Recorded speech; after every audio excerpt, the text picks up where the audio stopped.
I met a gambler in Wyoming Territory and learned something about the terrible war between the states.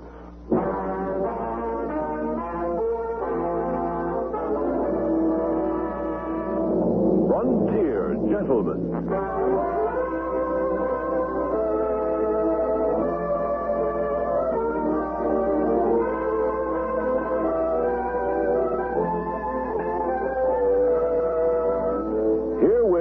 An Englishman's account of life and death in the West. As a reporter for the London Times, he writes his colorful and unusual stories. But as a man with a gun, he lives and becomes a part of the violent years in the new territories. Now, starring John Daner, this is the story of J.B. Kendall, Frontier Gentlemen.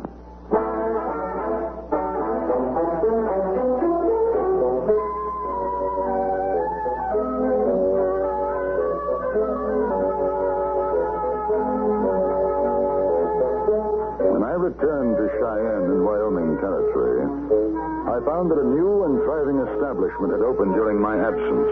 I first heard of it over a drink with Carrie Chase, the editor and publisher of the Cheyenne Daily Press.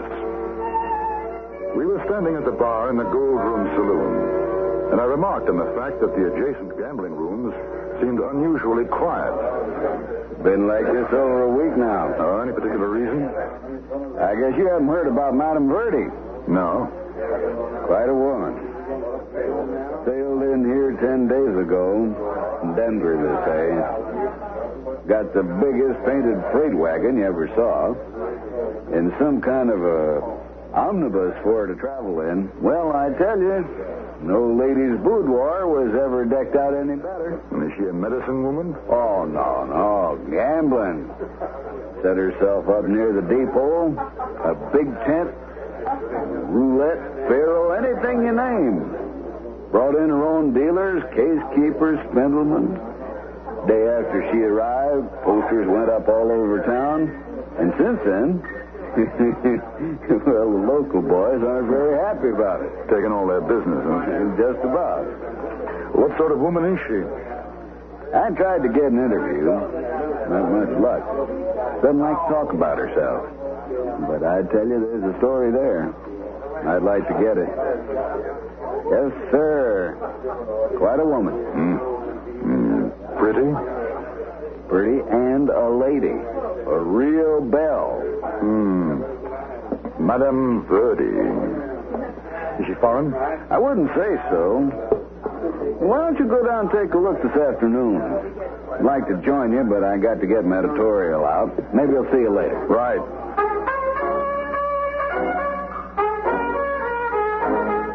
I found the tent, a huge affair, 100 yards or so from the railroad depot.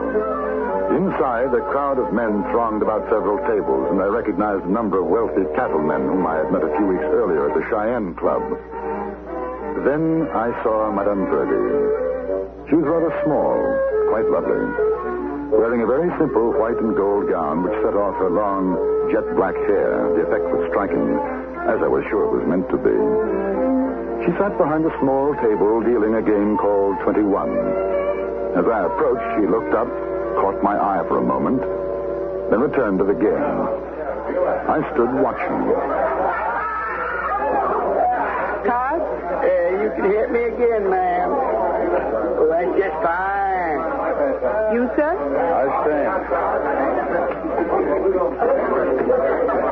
Page 21. Well, I'll be No language, if you please, gentlemen. I ain't never seen such luck as Buck the Tiger against Tin Horn down Abilene. And when he got through, I didn't have a tail feather left. The luck of the cards. Yeah. You want to sit in, sir? There's room for another. No, thank you. 21 isn't exactly my game. We have roulette, faro, dice, poker. Matter of fact, I came to see you.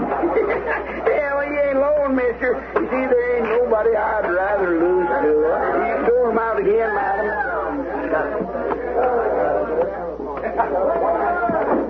What's your business? I'm a newspaper man. I write for the London Times. You English fellas sure filling up a territory. Yeah, seems like there's as many you as Sue in these here. Are we playing or are we talking? Cards, gentlemen. You can hit me now, man. And again, soft. Nice and soft. Yeah, I'll stay on this. Hit me. No, that ain't luck. Now, let me see them cards. Oh, now, you take these here. Now, look here. I've been losing for better than 2 hours. I say that ain't luck. Unless you want me to shoot up this place, you just hand over that money you've been cheating me on. Put your gun away. Yes, I would if I were you. Listen, you're willing to fuck out and smoke, you just keep out of this. All right, Madam Birdie, I got 1,000 gold laying in front of you. Now, you just push it over, and I won't be able to.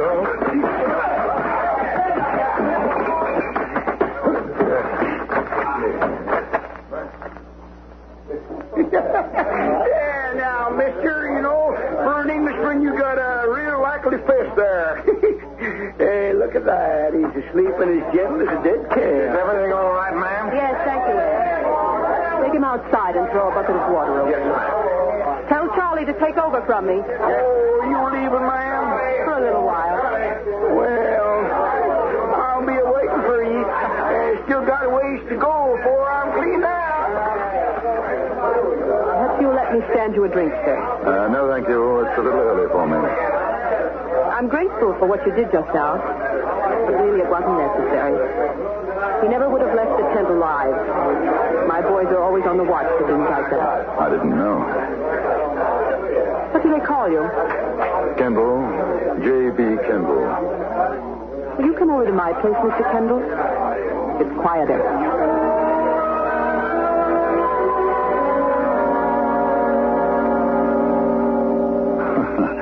Well, I'm overwhelmed, Madame Birdie. I must say I've never seen anything like it. My home on wheels.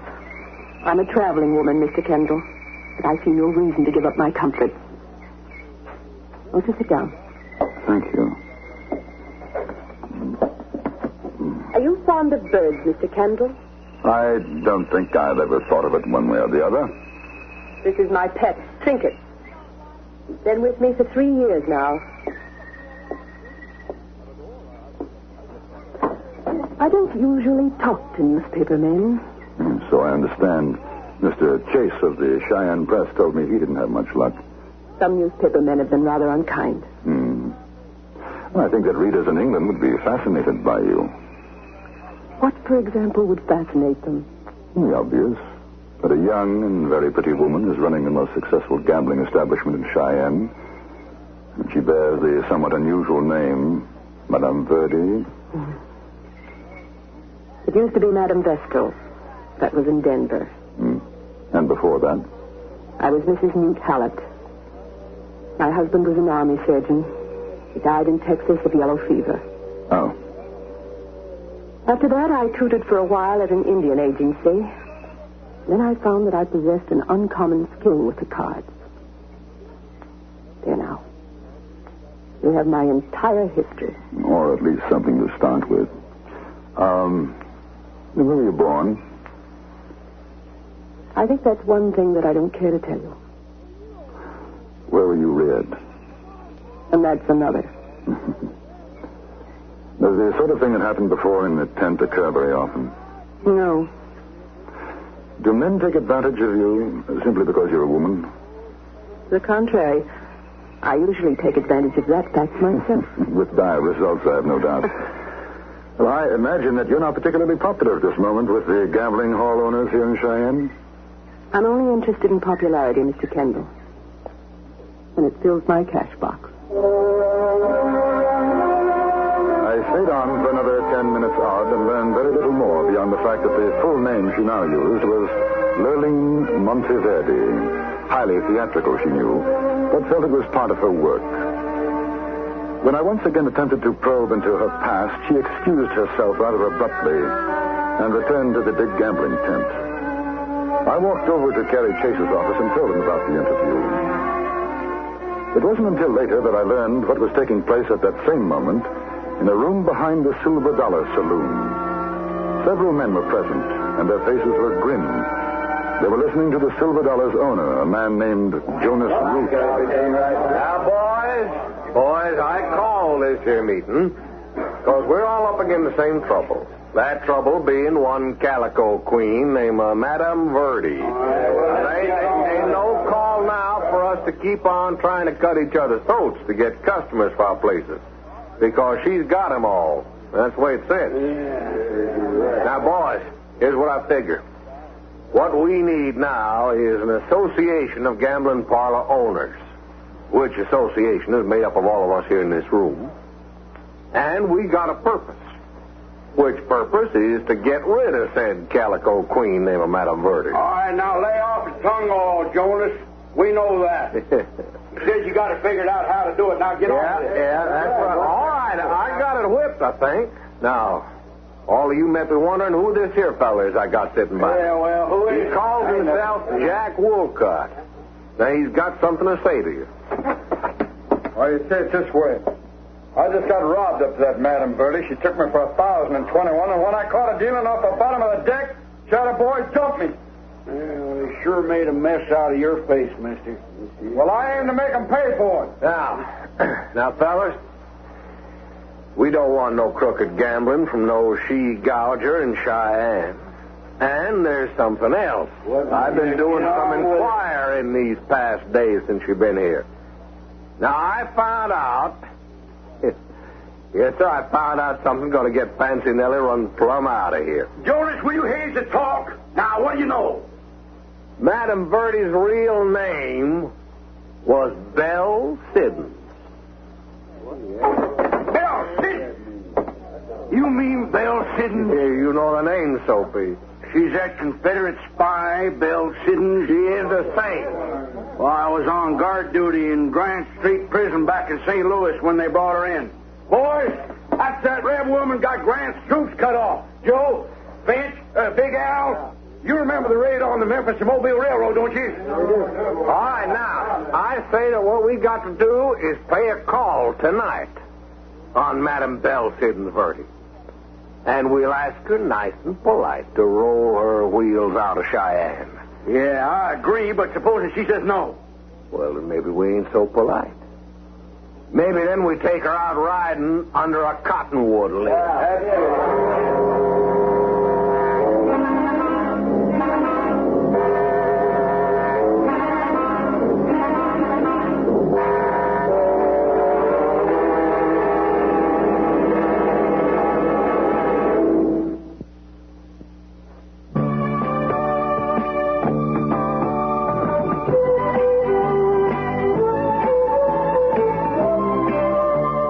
Too can have the advantages of a tax-sheltered retirement plan. Corporations have long been able to set aside funds to provide retirement income for their employees and defer payment of taxes.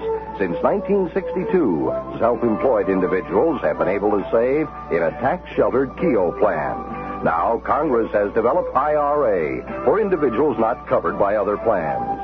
Social Security is not adequate to provide independence when you retire. But coupled with IRA, many people can now make their later years worry-free. Any wage earner who is not a participant in any other retirement plan may set up an IRA. The sooner you start, the better your retirement can be. Get your plan started at Highline Savings and Loan, Burien, Kent, Linwood, and Bellingham. And now we return you to the Anthony Ellis production of Frontier Gentlemen.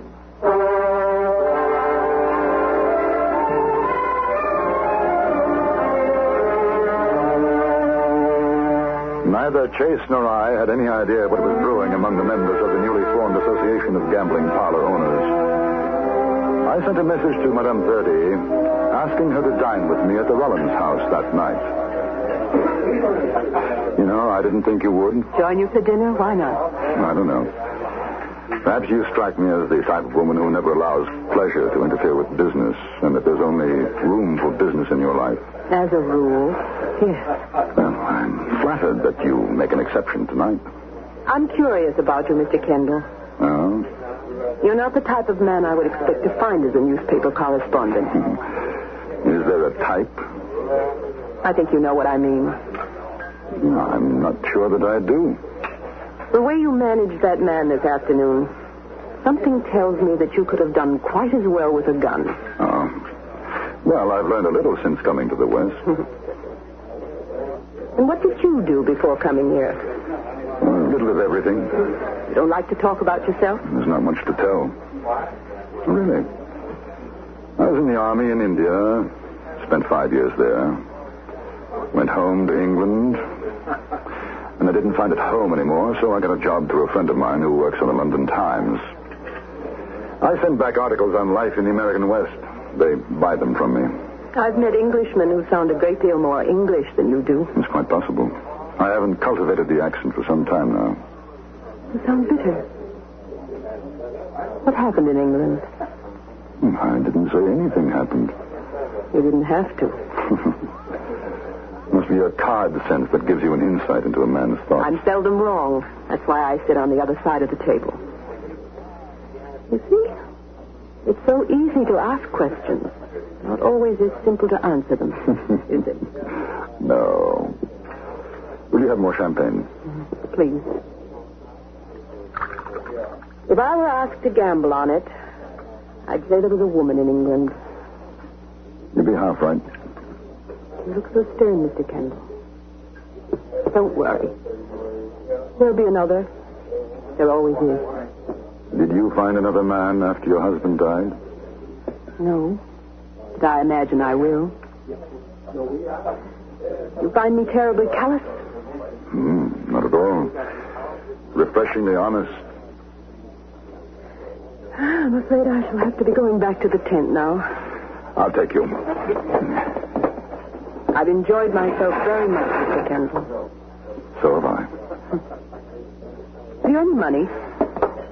Well, a little, yes. To decide to play roulette, I suggest that you bet on the black. Up to $1,000 payoff that can be quite lucky. Thank you, no. When I gamble, I'll take my own chances.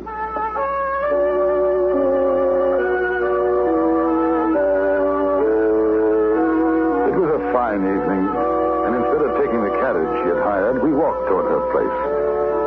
Neither of us spoke much. We had come to the end of the street when we saw the group of men waiting outside the big tent. They turned as we approached and walked toward us.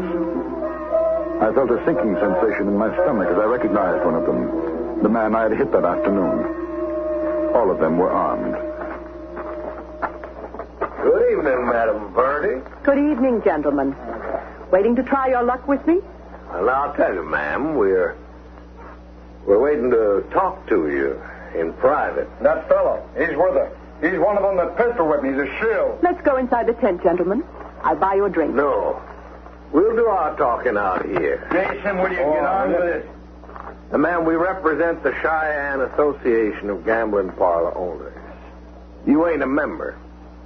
No, I'm not. And we got a complaint that you're not running your games clean. The association don't like that. So we took a vote, and we agreed that you got to be out of this here town come morning. Where did you hear that Madame Verdi runs a crooked game? From him? Yeah, from me. Besides which, she ain't no Madame Verdi. I know you.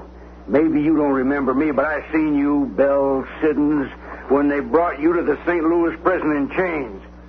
We don't want no Confederate spies in Cheyenne. I don't know anything about that, but she wasn't cheating. Your friend here decided he couldn't afford to lose anymore, so he drew his gun on a lady and tried to get it back. I hit him. That's all there was to it. You're a liar. And if I don't choose to leave? You ain't got no choice, Belle. You get, or you're going to find yourself looking through cottonwood leaves, which is what should have happened to you anyway. That's the way we handle your kind around here. There won't be any need for that. Miss Siddons is going to be sensible. Ain't you, ma'am? There's a lot of folks in Cheyenne might not take kindly to you being a Confederate spy and everything. Might even take matters out of our hands if they found out. You gentlemen seem to be holding the cards. That's the way to look at it. Hey, Kendall. Who's that? Oh, the newspaper fella. Chase. I thought that was you. Evening, ma'am. Evening. Oh, how are you, Rude? Chase. You come over to see how she does it. I hear your places aren't making out so well. Thought I'd take a spin at the roulette table, Madam Verdi. I should be honored, Mr. Chase. Why don't we all go in together? No, I got to be getting back to the Silver Dollar.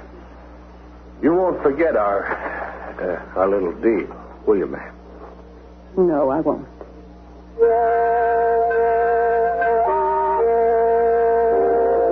We went into the tent. She was tight-lipped, pale.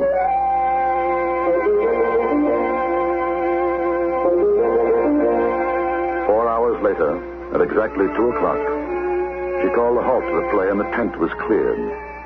Chase, flushed with whiskey he had taken and the $100 he had won, joined me at her table. A fine evening, ma'am. You're a credit to Cheyenne. You run a square game, and I'm going to say so in my next editorial. Thank you, Mr. Chase, but you needn't bother. I'm leaving in the morning. Oh, now you can't do that. I'll be heading for Deadwood. Why, ma'am, you could spend the rest of your life around here. And I'm afraid not. Well, sure you can. Isn't that so, Kendall? No, that ain't so. Now, she's getting out.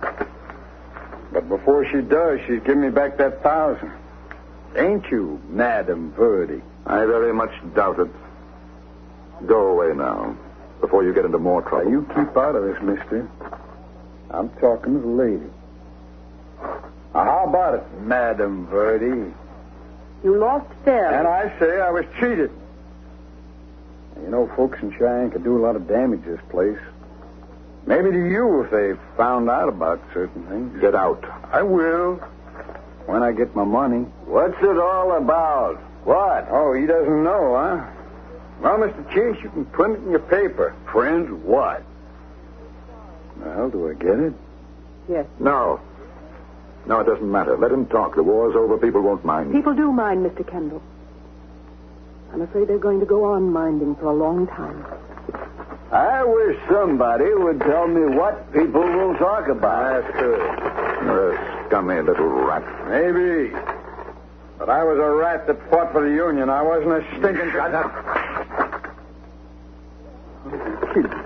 Don't cry. Here's your money. What's the matter, mister? You scared to draw? Just waiting for you. You're the one who's going to do the killing. Remember?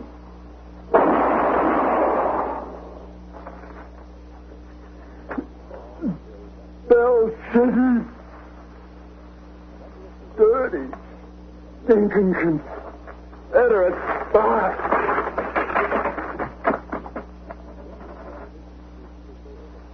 Belle Siddons? Yes. Oh. I'm sorry you had to do that, Mr. Kendall. I am, too. I'll be gone in the morning. Thank you for your friendship. Why not stay? Mr. Chase. I think she better go.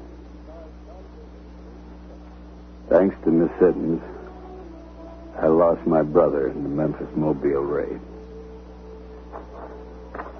I'll wait for you outside, Kendall.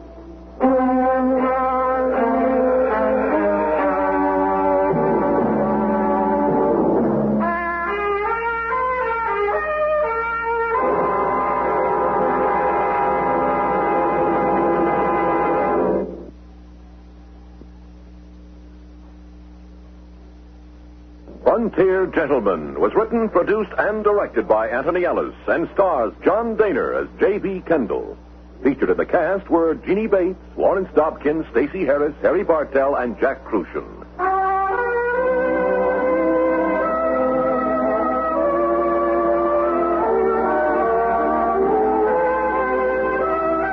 Join us again next week for another report from the Frontier Gentleman.